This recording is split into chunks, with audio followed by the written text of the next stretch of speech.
جس دن آپ عدالت بیسی تل تل لکھیا بھرنا، اور عدالت اب یہاں بھی لگنے والی ہے. سدا یہ نہیں رہنا کوئی بات نہیں، یہ تو ہونا تھا. اللہ تعالیٰ پھر ایسی عطایا علی متن البلایا، جو اللہ کے انعامات ہوتے ہیں نا وہ تکلیفوں کی پشت پر سوار ہو گیا. اور پھر حکومت جھکنے پر مجبور ہو جائے، اس ایک آدمی کو کچھ جھکا نہ سکے. یہ عقل نہیں مانگی تھی. خدا کی قسم امیر المجاہدین کے کارناموں کو دیکھا تو عقل نے تسلیم کیا ایسے ہو سکتا ہے. وہ حضور کا سچا غلام، اس کے سامنے ایک حکومت نہیں پوری دنیا جھکنے پر مجبور ہو جائے. بسم اللہ الرحمن الرحیم. السلام علیکم. انسائیڈ سٹوری کے ساتھ میں محسن بلال. اپنی اس ویڈیو میں تحریک لبیک، جسے اب حکومت پاکستان نے کالعدم قرار دیا ہے، اس بارے کچھ حقائق اور تاریخ آپ کے سامنے رکھوں گا کہ کیسے اتنے قلیل عرصے میں یہ جماعت پاکستان کے طول و عرض پر پھیلی، ایک سیاسی پاور بن کر ابھری، اور کتنی زیادہ انہوں نے صحبتیں برداشت کی. ان کی قیادت خاص طور پر علامہ خادم حسین رضوی مرحوم اور ان کے فرزند حافظ سعد حسین رضوی پر کیا اتار چڑھاؤ آئے اور کتنے ظلم و ستم انہوں نے برداشت کیے. لیکن جو حرمت رسول صلی اللہ علیہ وآلہ وسلم کا مشن لے کر یہ ابھرے تھے، کلمہ حق بلند کیا تھا، آپ کی صلی اللہ علیہ وآلہ وسلم کی ناموس کے پہرے دار بنے، مجاہد بنے، اس سے ٹس اور مس نہیں ہوئے. 5 سال کے صرف قلیل عرصے میں اس جماعت نے لوگوں کے دلوں میں گڑ کیا. جو ان کا نعرہ تھا لبیک یا رسول اللہ، وہ ہر دل کی آواز بن گیا. اس جماعت کا جو باقاعدہ آغاز ہے وہ 2016 میں ہوا تھا. تو 2016 میں جب مسلم لیگ نون کی حکومت تھی تو ممتاز حسین قادری کو پھانسی دے دی گئی. تو تب اس تحریک کی جانب سے ریلیاں نکالی گئیں. تب یہ تحریک لبیک یا رسول اللہ تھی. علامہ اشرف آصف جلالی اور علامہ خادم حسین رضوی مرحوم اکٹھے تھے اور اکٹھے ہی انہوں نے ریلیوں کا آغاز کیا تھا. اس دوران جب ریلیاں نکالی گئیں تو انہیں قید بھی کر لیا گیا، یہ جیلوں میں بھی گئے. علامہ خادم حسین رضوی گرفتار ہوئے. تو گرفتاری کے بھی ان کے کئی واقعات ہیں کہ جب علامہ خادم حسین رضوی کو گرفتار کیا گیا تھا تو تب پولیس والوں نے ان کے ساتھ کیسا سلوک کیا، اس کی ایک مختصر سی تاریخ ساز ویڈیو ہے. پہلے آپ وہ ویڈیو دیکھ لیں. جب تنہا تھے، ہتھکڑیاں لگی ہوئی ہیں اور آپ تھانے میں بیٹھے ہوئے ہیں، ایک گیٹ ان کے سارے گن مین کھڑے ہوئے ہیں، وہ آنکھیں نکالنے لگے، ایسی بڑبڑ کرنے لگا. آپ نے فرمایا نہیں ہے نہیں مزہ آنا، وہ آنے لگا بھاگ بھاگ کر تیرے اتنے بندے کھڑے ہیں گننا میں کے، تو کس سے اشارہ کر اور میں نے گولی مارے. فرمان لگے خدا کی قسم اگر میں سی کر جاؤں تو میں نے مسلمان دے کر اشارے دفع نہ کروں.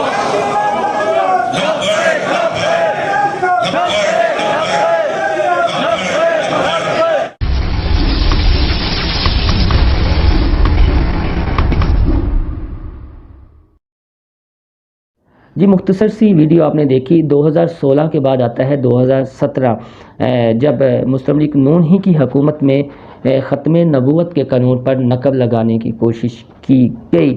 تو پھر علامہ خادم حسین رضوی سے برداشت نہیں ہوا اور فیض آباد کی جانب موو کیا گیا اور وہاں پر دھرنا دیا گیا. یہ دھرنا 24 دنوں پر مشتمل تھا اور اس دوران پوری دنیا نے دیکھا، پاکستان کی عوام نے دیکھا کہ کس طرح شیلنگ ہوئی اور علامہ خادم حسین رضوی اپنے بیٹوں کے ہمراہ اس شیلنگ میں فیض آباد کے دھرنے میں بیٹھے رہے. اس دوران بتایا جاتا ہے کہ تحریک لبیک کے 8 جو کارکنان ہیں وہ شہید بھی ہوئے، لیکن یہ اپنے مشن پر ڈٹے رہے. بالآخر حکومت پاکستان کو، جو اس وقت نون لیگ کی حکومت تھی، انہیں اس وقت کے وزیر قانون زید حامد سے استعفیٰ لینا پڑا. پھر آتا ہے 2016، 2017 کے بعد 2018 عام انتخابات ہوتے ہیں. علامہ خادم حسین رضوی بھرپور الیکشن کی کمپین کرتے ہیں، لیکن اس سے پہلے ایک دلچسپ واقعہ ہو چکا ہوتا ہے کہ علامہ خادم حسین رضوی اور ڈاکٹر اشرف آصف جلالی کے راستے جدا ہو چکے ہوتے ہیں اور جو تحریک ہے وہ TLP یعنی تحریک لبیک پاکستان بن جاتی ہے، اور جو علامہ آصف اشرف جلالی کی جماعت ہے وہ تحریک لبیک یا رسول اللہ بن جاتی ہے. یہ الگ الگ کمپینیں ہوتی ہیں، لیکن جو TLP ہے وہ عام انتخابات میں 54 ووٹ حاصل کرتی ہے اور یوں یہ پاکستان کی تیسری بڑی سیاسی جماعت بن کر سامنے آتی ہے. اس کے بعد 2018 میں ہی جب عمران خان کی حکومت بنی تو انہوں نے میاں عاطف نامی ایک قادیانی کو کابینہ کا ممبر یعنی وزیر خزانہ بنانے کا اعلان کیا، تو تب تحریک لبیک کی جانب سے بھرپور احتجاج کیا گیا اور ریلیوں کا اعلان کیا گیا، تو حکومت پاکستان کو یہ فیصلہ واپس لینا پڑا۔ اس کے بعد آ جاتا ہے 2019، یعنی 2019 میں آسیہ مسیح کا فیصلہ آتا ہے اور اسے رہا کر دیا جاتا ہے، تو پھر تحریک لبیک پاکستان علامہ خادم حسین رضوی جو اس کے سربراہ ہیں وہ احتجاج کرتے ہیں، دھرنے دیتے ہیں، اور یہ ہوتا ہے عمران خان کے دور حکومت میں۔ آپ یہ تسلسل دیکھیں، 2016 ممتاز حسین قادری کو پھانسی، 2017 تحریک ختم نبوت کے قانون پر نقب زنی، 2018 الیکشن اور تحریک کا کامیاب ہونا، تیسری بڑی سیاسی قوت بننا، پھر 2019 آنا اور پھر جو ہے آسیہ مسیح کا رہا ہونا اور پھر تحریک کی جانب سے ہی اپنے مشن کو لے کر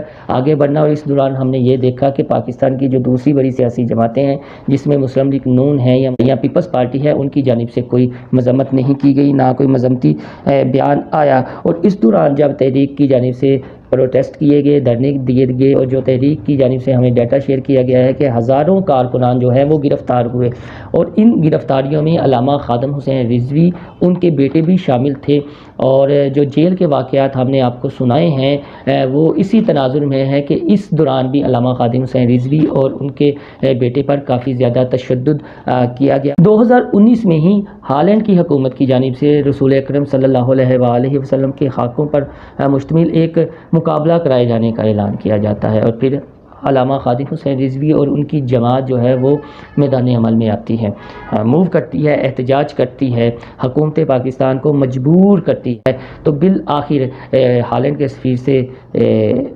احتجاج کیا جاتا ہے۔ تو اس احتجاج کے نتیجے میں یہ ہوتا ہے کہ ہالینڈ جو رسول اکرم صلی اللہ علیہ وآلہ وسلم کے حقوں کا مشتمل مقابلے کرانا چاہ رہا تھا، وہ اپنے مقابلہ کرانے کا اعلان جو ہے وہ واپس لیتا ہے، اور یہی اس کا کریڈٹ بھی تحریک لبیک اور اس کے امیر علامہ خادم حسین رضوی کو ہی جاتا ہے۔ اس کے بعد آتا ہے 2020 اور سرکاری سطح پر فرانس کی حکومت کی جانب سے رسول اکرم صلی اللہ علیہ وآلہ وسلم کی شان میں گستاخی کی جاتی ہے، تو پورے ملک میں صرف تحریک لبیک پاکستانی واحد جماعت ہوتی ہے جو بھرپور طریقے سے احتجاج کرتی ہے، فرانس سے اعلان جنگ کا مطالبہ کرتی ہے، اور ریاست پاکستان سے یہ مطالبہ کرتی ہے کہ نہ صرف فرانس کے سفیر کو ملک بدر کیا جائے بلکہ فرانسیسی مصنوعات کا بائیکاٹ بھی کیا جائے۔ جب پرامن طریقے سے تحریک کا یہ مطالبہ نہیں مانا جاتا تو پھر شدید بیماری کی حالت میں علامہ خادم حسین رضوی مرحوم اپنے کارکنان کو اپنے ہمراہ لیتے ہیں اور فیض آباد کی جانب موو کر جاتے ہیں۔ تحریک اس دوران کیا ہوتا ہے، اس حوالے سے تحریک نے جو ڈیٹا شیئر کیا ہے وہ یہ ہے کہ تحریک لبیک نے 15 نومبر کو دھرنے کا اعلان کیا اور تحریک انصاف سے مطالبہ کیا کہ فرانسیسی سفیر کو ملک بدر کیا جائے، مصنوعات کا بائیکاٹ کیا جائے، اور پھر عمران خان کی حکومت کی جانب سے لیت العال سے کام لیا جاتا ہے اور وہ اس طرح کا کوئی فیصلہ نہیں کرتی۔ مسلم لیگ نون اور مسلم پیپلز پارٹی کی جانب سے کوئی مزاحمتی بیان سامنے نہیں آتے، وہی روٹین کی ایک خانہ پوری ہوتی ہے، لیکن احتجاج جو کیا جاتا ہے وہ صرف تحریک کے پلیٹ فارم سے کیا جاتا ہے۔ پھر فیض آباد کا دھرنا ہوتا ہے، وہاں پر بھی شدید قسم کی شیلنگ ہوتی ہے۔ علامہ خادم حسین رضوی کو اس دوران 104 بخار تھا اور وہ بھوکے پیاسے تھے، لیکن وہ یہ کہتے تھے کہ جب تک حکومت ان سے معاہدہ نہیں کرے گی جو وہ مطالبات لے کر فیض آباد میں آئے ہیں تو وہ پیچھے نہیں ہٹیں گے۔ پھر بالآخر حکومت پاکستان کو تحریک لبیک سے معاہدہ کرنا پڑتا ہے اور 3 ماہ کی مہلت لی جاتی ہے۔ 17 فروری تک معاہدہ کیا جاتا ہے کہ حکومت جو ہے وہ قومی اسمبلی میں ایک بل پیش کرے گی جس میں فرانس کے سفیر کو ملک بدر کرنے کے حوالے سے قانون سازی کی جائے گی اور اس کی مصنوعات کا بائیکاٹ کیا جائے گا۔ علامہ خادم حسین رضوی اور ان کے کارکنان فیض آباد سے واپس آتے ہیں تو علامہ خادم حسین رضوی مرحوم شدید بیمار پڑ جاتے ہیں اور اس دوران اپنے حال کے حقیقی سے جا ملتے ہیں۔ جنازہ ہوتا ہے اور اتنا بڑا جنازہ بغیر کسی کال کے پاکستان کے طول و عرض سے بلکہ دنیا بھر سے بتایا جاتا ہے کہ عاشق رسول صلی اللہ علیہ وآلہ وسلم اس جنازے میں شرکت کرتے ہیں۔ نہ صرف پاکستانی میڈیا بلکہ عالمی میڈیا بھی اسے رپورٹ کرتا ہے اور دنیا کی آنکھیں کھلی کی کھلی رہ جاتی ہیں۔ ہم نے یہ دیکھا کہ ہمارے میڈیا میں جو علامہ خادم حسین رضوی کی جب وہ حیات تھے انہیں تنقید کا نشانہ بنایا کرتے تھے، وہ بھی جنازے کو دے کر ہکا بکا رہ گئے۔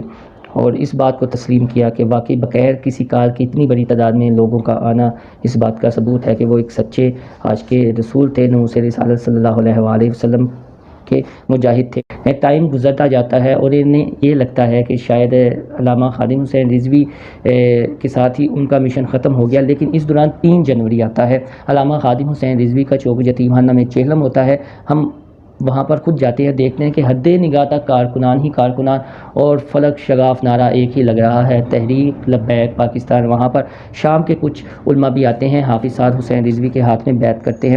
حافظ سعد حسین رضوی وہاں پر ایک بہت جذباتی تقریر کرتے ہیں اور اعلان کرتے ہیں، وزیر اعظم پاکستان عمران خان کو تنقید کا نشانہ بناتے ہیں کہ جو آپ کو لائے ہیں وہ بھی اب آپ کی ناکامیوں کا مزید بوجھ نہیں اٹھا سکتے، جو آپ نے ہمارے ساتھ وعدہ کیا ہے وہ وعدہ آپ کو پورا کرنا پڑے گا۔ اس دوران پھر فروری آ جاتا ہے، کاؤنٹ ڈاؤن شروع ہوتا ہے۔ اس وقت کے وزیر داخلہ نے تھے بریگیڈیئر ریٹائرڈ اعجاز شاہ، ان کو ہٹایا جاتا ہے، شیخ رشید احمد وزیر داخلہ بنتے ہیں، تو وہ پھر یہاں پر ملاقاتوں کے سلسلے میں آتے ہیں۔ ایک آپ یہ کہہ لیں میڈیٹر کے ہاں کچھ ملاقاتیں بھی ہوتی ہیں، پھر یہ طے پاتا ہے کہ ریاست پاکستان کو مزید 2 ماہ کا وقت دیا جائے، تو پھر 10 فروری کو دوسرا معاہدہ ہوتا ہے اور 2 ماہ کا میں توسیع کی جاتی ہے، یعنی 20 اپریل 2021 تک اس معاہدے میں توسیع کر دی جاتی ہے۔ حکومت پاکستان کی جانب سے یہ کہا جاتا ہے کہ مارچ میں چونکہ سینٹ کے الیکشن ہے تو قانون سازی میں دقت ہوگی، لہٰذا ایک دفعہ سینٹ کے انتخابات ہو جائیں تو پھر یہ بل وہاں پر پیش کریں گے۔ لیکن جب اپریل آتا ہے تو اس سے پہلے اچانک کچھ گڑبڑ ہونا شروع ہو جاتی ہے۔ ریاست پاکستان بھی یعنی حکومت پاکستان عمران خان کی کابینہ خود عمران خان لیت لال سے کام لیتے ہیں اور اتنا بڑا تھریٹ نہیں سمجھتے، تو پھر تحریکی مجلس شورا فیصلہ کرتی ہے اور اعلان کرتی ہے کہ آپ کے پاس صرف چند دن باقی ہیں، اگر آپ نے معاہدے پر عمل درآمد نہ کیا، فرانسیسی سفیر کو ملک بدر کرنے کے حوالے سے قرارداد قومی اسمبلی میں پیش نہ کی، تو یہ یہاں سے فیض آباد کی جانب موو کریں گے۔ اور اس دوران ہم یہ دیکھتے ہیں کہ ابھی 8 روز باقی ہوتے ہیں کہ امیر حافظ سعد حسین رضوی کو 12 اپریل کو گرفتار کر لیا جاتا ہے اور پھر چند گھنٹوں میں ہی پورا ملک بند ہو جاتا ہے، پہیا جام ہو جاتی ہے اور کچھ انتشار والے واقعات بھی دیکھنے کو ملتے ہیں۔ بالآخر ریاست پاکستان تحریک کے ساتھ پھر معاہدہ کرتی ہے۔ اب ان کے امیر جو ہیں وہ تو ابھی جیل میں ہی ہیں نقص امن کے تحت، لیکن عمران خان کی حکومت کی جانب سے وہاں پر ایک قومی اسمبلی میں قرارداد پیش کر دی جاتی ہے اور عام بحث کا آغاز ہو جاتا ہے کہ فرانس کے سفیر کو ملک بدر کرنا ہے۔ لیکن یہ جو مختصر سی تاریخ میں نے آپ کے سامنے رکھی ہے کہ 2016 میں اس جماعت کی بنیاد رکھی گئی، پھر 2017، 18، 19، 20 اور اب 21، یعنی ان سالوں میں ناموس کے حوالے سے جب بھی کوئی بات ہوتی ہے تو ہمیں ایک جماعت کلمہ حق بلند کرتی ہوئی دکھائی دیتی ہے، وہ ہے تحریک لبیک، جسے کالعدم قرار دیا گیا ہے۔ علامہ خادم حسین زندگی کی جب وہ زندہ تھے، حیات تھے، ان کی موجودگی میں بھی یہ مشن جو ہے وہ ختم نہیں ہوا، اور جب ان کے بیٹے حافظ سعد حسین رضوی امیر بنے ہیں تو یہ مشن جاری و ساری ہے۔ لیکن ایک بات یہ بھی عیاں ہوئی ہے کہ اگر 2023 کو الیکشن ہوتے ہیں تو ابھی تو انہوں نے 54 لاکھ ووٹ لیے تھے عام انتخابات 2018 میں، تو یہ ایک بہت بڑی سیاسی قوت بن سکتی ہے۔ تو یہ شاید یہی خوف تھا کہ اس جماعت کو کالعدم قرار دیا گیا۔ لیکن جو بتانے والے بتاتے ہیں وہ یہی کہتے ہیں کہ جو لوگوں کے دلوں میں عشق رسول ہے، جو لبیک یا رسول اللہ کا نعرہ علامہ خادم حسین رضوی لوگوں کے دلوں تک پہنچا چکے ہیں، اسے کیسے ختم کیا جائے گا۔ اور ہمارا ایمان بھی ہے کہ کی محمد سے وفاتوں نے تو ہم تیرے ہیں، یہ جہاں چیز ہے کیا لہو قلم تیرے ہیں۔ دوستو، آپ کو ہماری یہ ویڈیو پسند آئے تو اپنے دوستوں کے ساتھ زیادہ سے زیادہ شیئر کیجئے گا، لائک کیجئے گا۔ اللہ حافظ۔